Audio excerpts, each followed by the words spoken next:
I'm Darren, I'm from Movie Reviews 101, and today we're going to talk about The Terrible 2, directed by Billy Lewis and starring Kerry Moscow and Reed Doyle. The film here follows the 1-year anniversary of the death of Rose and Albert's two daughters, and now strange things start happening around the house.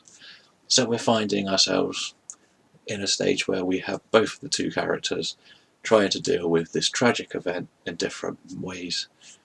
We have Reed Doyle's Albert trying to just carry on, ignore what might have happened, and maybe even start thinking about starting again.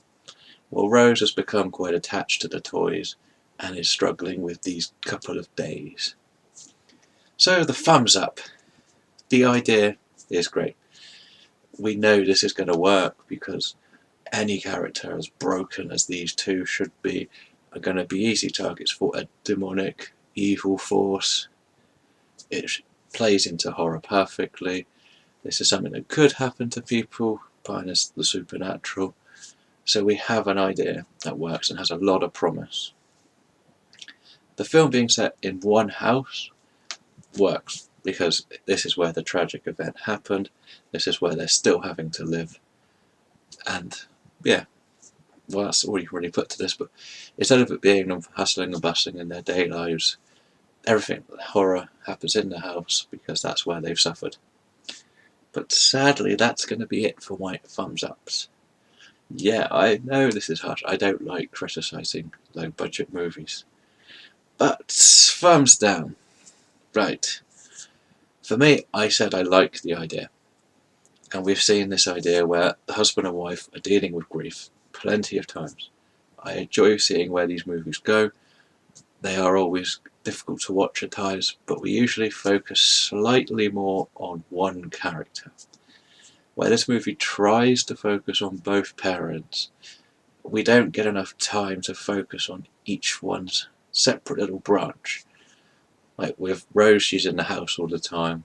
She starts hearing voices and then starts investigating the house, and then the next scene it's like nothing happened, and then it's the bloke who starts to investigate the house, and nothing seems to tie in very well to where we're going.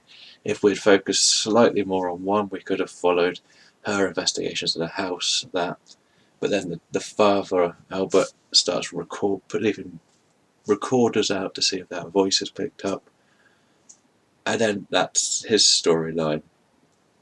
It just needed one character to be haunted more than the other, because then we could have focused on the idea of it being potentially in their head rather than guaranteeing it needing to be supernatural. Yes, continuing with the downs, I do feel like there was a big impetus on the idea there is going to be a much bigger story, but we didn't get to see that enough. Again, this falls into the storytelling aspects. Didn't get enough focus on these moments. The scares, this could go either way. Horror is always going to be the same thing. It's a noise over there or the stuff in the background. We know what's going to happen. We know when it's going to come. This builds them but doesn't hit, sadly. Overall, I did feel disappointed with this movie. I felt there was a lot of good horror that could have been had from this. I've actually previously spoke about a movie about a mother struggling, and that was with a baby rather than a death, called The Lullaby, which I enjoyed a lot more. We've seen plenty of these before, which you can find a lot more entertaining ones. I am only going to give this 1.5 out of 5, because I do like someone who tries to do something different, even if they didn't completely connect with it. Let me know what you think of The Terrible 2. Until next time, we're out.